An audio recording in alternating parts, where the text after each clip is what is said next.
All right. So first things first, I want to say thank you if you're watching this or if you've watched any of my other videos.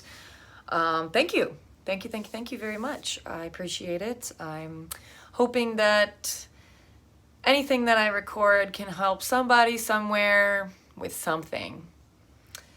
So something that I see a lot in the world today, especially now more than ever, and it's also, it's also influenced by, our TV and all that great stuff, the news and everything like that. One of my most favorite groups to teach when I was a therapist at a rehab was non-chemical addictions. And most of the time, I mean, that can be really anything, video games, thinking patterns, relationships, like codependency, all that great stuff. But one of the things that I think the world is most addicted to is chaos. We are addicted to chaos, and obviously not all of us on the same level. And I'm thinking in my own head, like, I don't like chaos, but how am I addicted to my own version of chaos? And so I'll get to that, I guess, in a second. But addiction to chaos, it's bred into us through, like I said, the news and social media, the world around us. We tend to confuse peace with boredom. That was a big question I got when I was a therapist in treatment. How will I know when I'm peaceful? And I'm bored all the time, or like, not using is boring. I don't have anything going on. I'm so bored. But who's to say that that's not peace? We're so used to having something to do, somewhere to go, something next. Life doesn't stop. And, we have all these conveniences that allow us to have time for other things. But that's just it, is what are we filling our life up with, because we have all these conveniences. Don't let me get lost in that one, because that's a whole nother video. But we are addicted to chaos in a sense that, for me personally, it looks like having something to do. And I do really well under pressure. I work well under pressure. I'm a master procrastinator. And I believe that I do that to myself because I need that chaotic mindset, or I believe that I need that chaotic mindset to really force myself to sit down and get something done.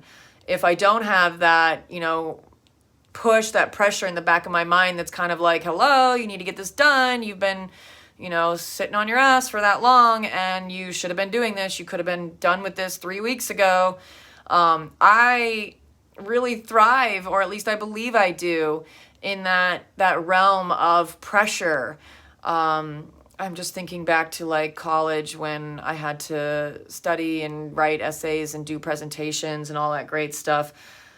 I myself, like many others, wait till the umpteenth second, and then I'm, at Stroger in the basement, until 5 a.m., trying to write this 10-page essay that I had 2 months to work on, but I just didn't because it wasn't important enough. It wasn't at the top of my priority list, because going out here or going out there, doing this or doing that was something else. And it's usually the things that are happening, right in front of us or immediately that we're considering are of utmost importance, and the things that, they can get done later, or they're not due right now, they're not as important. And so in my version of being addicted to chaos, that's what that looks like. Allowing myself to wait till the last freaking minute to get something done. And I still do it. I do it with birthday gifts. I do it with making plans with people. I do it with... I can't even think of anything right now. I guess I'll come back to it. But I just know that I put pressure on myself to get things done, because I feel like that's when I actually have the motivation to sit down and get it all done without just allowing myself to distract myself with, oh, let me go to the kitchen and get this, or, oh, let me go play with the dogs or the birds. You know, let me go, oh, this person just texted me, let me answer that right now. And I don't need to do this right now because it's not due at the moment and I can still work on it later. So it's whatever. I think you guys get it at this point. But what does your addiction to chaos look like? And if you don't think you have it, I didn't think I had it 5 minutes ago when I started this video. But as I talked about it, yeah, I've got it in my own sense of the word. And so I wrote down in my notes here a few kind of like ideas that came to mind when I just thought about addiction to chaos. And one of them that I wrote down is self-sabotage. And that's it. I like to talk about self-sabotage because I want everyone, including myself, to understand how multifaceted it is. And for me, that is how I self-sabotage. I know that I could probably do a lot better if I took the time to do a little bit every day of something. Or, you know, when I try to write something, I force myself to try to just sit down and write it in 10 minutes and just like get the thoughts out and stream them. And, you know, I even do it with these videos. I, you know, wake up with an idea to do a video, or I've got an entire list on my phone of things to do videos about, and I just kind of procrastinate, wait for life to tell me what's the theme going on that you can talk enough about. And so even in getting, you know, ready to do it, I'm just like pacing around. I talk, you know, I play with the birds, I play with the dogs, I watch my other videos and try to make sure that, you know, I take notes on how to try to better stay on track, and try to make these a little bit better every single time. Are they better every single time? I don't think so. You guys could tell me if they are or not. But personally, I think some are a lot better than others. And I mean, that's for many different reasons, but part of the reason is self-sabotage, procrastination. I don't put the boundary on myself enough to respect, you know, what I'm doing enough to make sure that I'm getting this all out in a very understandable, linear, non-confusing fashion. And so, you know, my consequence of that is maybe that you stopped watching this video by now and you're not even hearing what I'm saying. Or that you watch 5 minutes of one video and you're like, holy shit, this girl's a mess. She doesn't even know what she's talking about. I'm never watching her channel again. And that's my own shit to live and learn through. I don't know if this is making sense or if this is flowing, but we'll see after I post it and watch it. Because part of what I'm trying to do here is to make sure that I don't edit anything, because I want this to be as much in real time as possible. I am getting off track. Let me bring it back. Addiction to chaos, addiction to chaos, addiction to chaos, addiction to chaos. Reality TV. Reality TV. Think about your own reality, and sometimes it's exciting, sometimes it's chaotic, sometimes it's boring, sometimes it's peaceful, sometimes it's la la la la la. And so with reality TV, it's funny because something's coming to mind right now. My mom watches this show called Married at First Sight, and I've watched it, and it's all right. All reality TV to me, I see how not real it is. But I also see what head cases these people are. So I always feel like I'm kind of doing like therapy in my head for them. So I'm getting off track again. Just thinking about this one, Married at First Sight, Australia, because there's one in the USA and there's one in Australia. And the Australian one is just out of friggin' control. And my mom was telling me a couple weeks ago that the actors or the reality TV portrayers are being paid by producers to sleep with the other people and to hook up with the other people and to go run off and to cause this fight and to say this and to do that. And so that's exactly it, is we are bred and influenced by everything that we see on TV and in the magazines, just like the tabloids. It's always some crazy ass story. You know, people don't really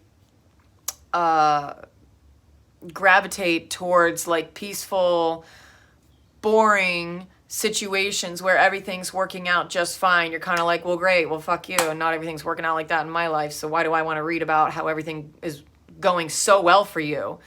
We kind of get this sense of like resentment and envy. And I'm thinking right now, maybe that's why we don't entertain that so much in our lives, because the chaos of these ill feelings like jealousy and resentment and envy motivate us to do things and to say things, and not necessarily productive or healthy things, but to try to get us to forget where we're at, or to help us justify where we're at, to make us try to feel better. It gives us an excuse. Yeah, kind of just had that thought.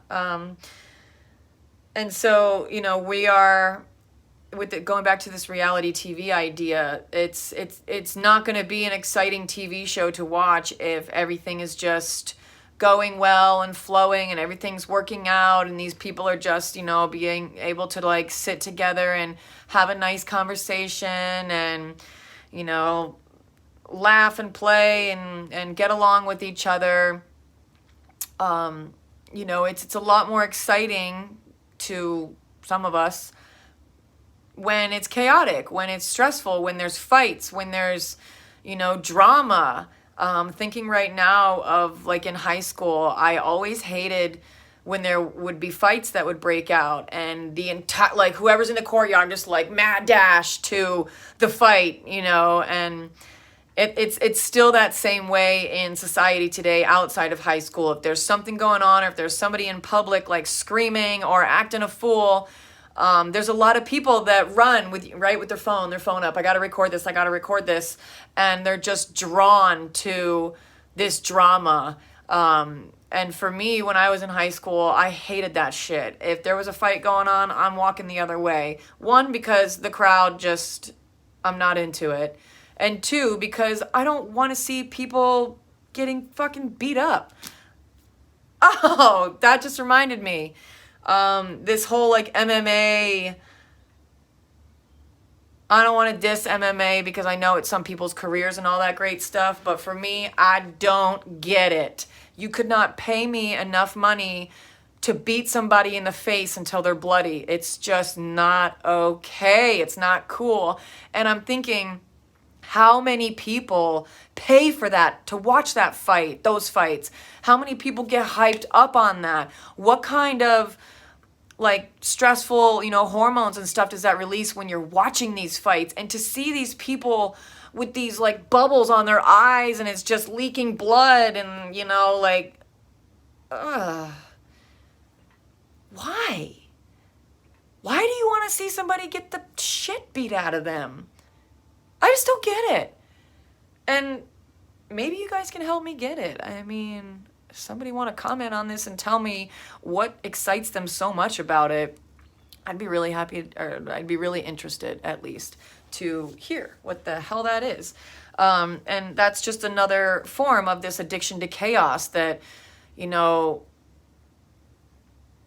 it's in sports, it's in hockey, it's in, you know, the best part is the fights. In NASCAR, the best part is the crash. You know, when there's like protests and all kinds of shit going on and it gives people a feeling of an entitled opinion. And I've said it before that we're all entitled to our own opinions, but once there's chaos, we all have like this feeling of entitlement to kind of chime in on our view of it and how we feel about it, just like I'm doing right now about MMA fights and high school fights and any kind of fight. Yeah, we're all entitled to our own opinion, but what exactly is that opinion, and is it encouraging further chaos, or is it encouraging unification, peace, understanding, compassion, coexistence, living under the rainbow bridge? So, oh, sorry. Oh, that felt good. Exciting news. What is exciting news to you? What does that look like when something is, when somebody says, "Oh, it was so exciting"? What what do they talk about that was exciting about it? Was there drama? And that's what they're telling? Was that the story? I mean, I can't say that I don't do that, because just thinking right now of the last Labor Day, I'm a bartender, and these two ladies were absolutely out of their mind wasted. And, I refused to serve them, and the cops were on their way because they were just being ridiculous. And when I refused to serve her, she started freaking out on me and screaming at me. And then the entire bar was watching, and everybody starts taking their phones out, and everybody starts to get into it and get hyped up on the energy that's happening, and start singing the hey, hey, hey, goodbye, like once the cops took her out. And it's just kind of like we feel kind of unified over this experience, but and it's not to say we aren't, or that we're wrong or whatever. It's not a right or wrong. It's just a matter of how unified are we when things are going well and are quiet and peaceful, and there's not a lot of chaos or drama happening. How much are we really trying to coexist with each other when that's happening, or when nothing's happening? It only seems that we feel this like push to band together when there's two opposing sides, and we want to choose one, and we want to stick to it, and stand up and fight for what we believe in. How much do we fight for what we believe in, as far as I'm thinking of like a peaceful protest, or like just a sit down and discuss your values type of idea? Think about the conversations that you have with people when you talk to them, friends, family, whatever. Somebody asks you, what's new? What's the first thing that you tell them? Do you tell them exciting news, chaotic news, bad news, sad news, good news, insert here news, whatever it might be? But question yourself, like, what do you promote as far as what's worth talking about and what's not, according to you? I hope that made sense. And I'm just going to look at my notes here because they're not long, but I put anxiety to panic attacks. In this society today, we're more anxious than ever. And I really think a lot of what we eat has to do with that. That's for another video. But also a lot of what we're fed via news and media outlets. Society, what we thrive on as far as society is concerned. And this year more than ever. This year is absolutely bananas. But go back to anxiety and to panic attacks. We self-sabotage, and create these anxious or anxiety-ridden situations and feelings for us by refusing to set boundaries, by refusing to respect ourselves enough to say what it is that we're really feeling, or to say no, to, for lack of a better word, to set a boundary.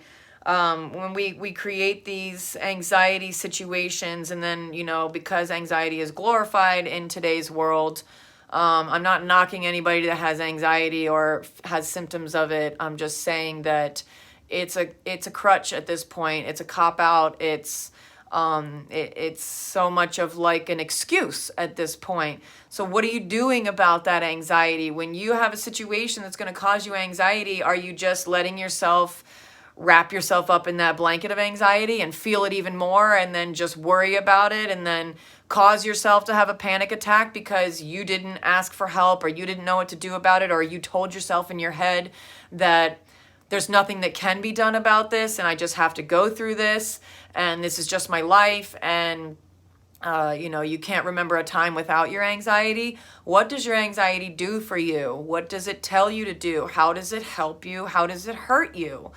Ask these questions to yourself. If you experience anxiety, and it's not to say that you have to have like an actual diagnosis of anxiety. People self-diagnose all the damn time. And sometimes you have like a feeling of fear, and we dub ourselves as, oh, I'm anxious or whatever. It's yes, it's both and. I don't want to get too off track here, but addiction, bringing it back to the addiction to chaos, if we're self-sabotaging and allowing ourselves to live in a pool of anxiety because we continue to block off our solutions by disregarding that, breathing through something or changing your diet or going to therapy can help you. We just kind of dig our heels into our anxiety, and we're just kind of like, no, well, this is just me. This is how it's going to be forever. I would challenge you to understand, how your addiction to chaos is playing out in that context right there. Because if you are allowing yourself to know that you're walking into the fire and you're just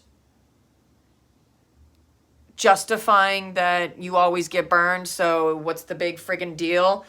You're setting yourself up for further chaos, for a potential panic attack. And there's a lot of damage done emotionally and intellectually when we allow ourselves to self-sabotage. And if you're going to set yourself up to just be knocked down or shut up by your anxiety, and you're refusing to do anything about it because maybe you've tried one thing or maybe you've tried some freaking medication for it and it didn't take it all away, what's your role in it? What's your responsibility? Stop putting it all on the medication, or stop putting it all on someone else to stop antagonizing you. Stop putting it all on your job to being, for being so horrible and causing you this anxiety. And if you're offended by anything I'm saying, take a look at that, because we don't like what we can't deal with or what we don't understand.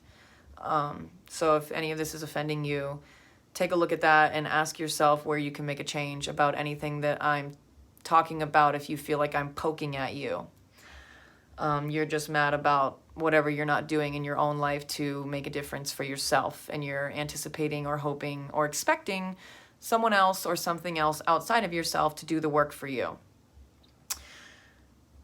And that's not a black and white statement either. I know that there's some serious mental issues out there that I'm not talking about right now. And also to talk about like the addiction to energy drinks and caffeine and coffee, that also amps up, the chaotic factor. It's hard to feel peaceful when your blood is just rushing through your veins and you're sweating because you had, a Red Bull for breakfast and a Monster for lunch. You probably might not even know what peace feels like, and it might feel very uncomfortable.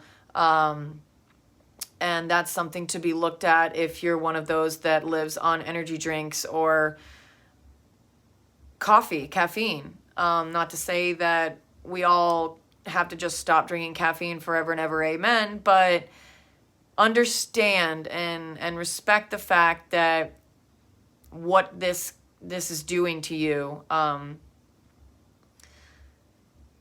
How does it influence your thoughts? Because when we feel a certain way in our body, our thoughts kind of ascribe to that and they start to match that. So if our heart starts pounding, our brain starts racing. And so just pay attention to that. If you're ingesting something that is going to make your blood pump faster and your heart beat faster, understand that your brain is also going to move faster. And, when we're being rushed through something, we get frustrated. And if nothing's rushing us, but we still feel like that, like people are expecting something of us and we're not giving them, what they want, we are essentially self-sabotaging. I don't know if that made sense. I'm getting lost in the trees out here. But yeah, I'm going to do another video on probably anxiety and panic attacks, because that's such a big thing right now. And I don't believe that this video was everything that I hoped it would be, but it's all good. I'm going to watch it, probably take some notes, refine it, and probably do another one. But hopefully this was helpful to someone. If you watched this and you got through the whole damn thing, thank you. And if you have any questions, if you guys have questions that you want me to answer, or just feedback that you want to give, or if you want to call me out on something, do it. Comment on it. If I know you personally, send me a message, however you want to get in touch with me. I really do a lot better when I'm actually having a conversation with somebody. I've said this before, instead of just like trying to talk to this little bitty computer in my phone. Because I tend to go all over the place and it's hard for me to stay on track, which is why I write notes, but it's not foolproof. And so if you guys have questions, if you watch this and you, like while you're watching it, if you're thinking something, comment it. Write a comment. Write a comment so I can answer it, and it probably won't be a 26-minute video because these are probably tough for you guys to watch and get through.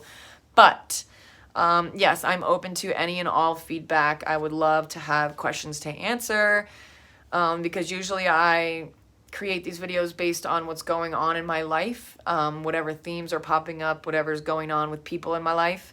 And so I can talk forever and ever, amen, as you guys understand at this point, about whatever and anything. But yeah, I want to kind of be more specific, sometimes maybe make these videos a little bit shorter. Oh my God, I need to eat something. Okay, well, thank you for watching, and feedback would be great, good, bad, or indifferent. I am open to all of it. Thank you.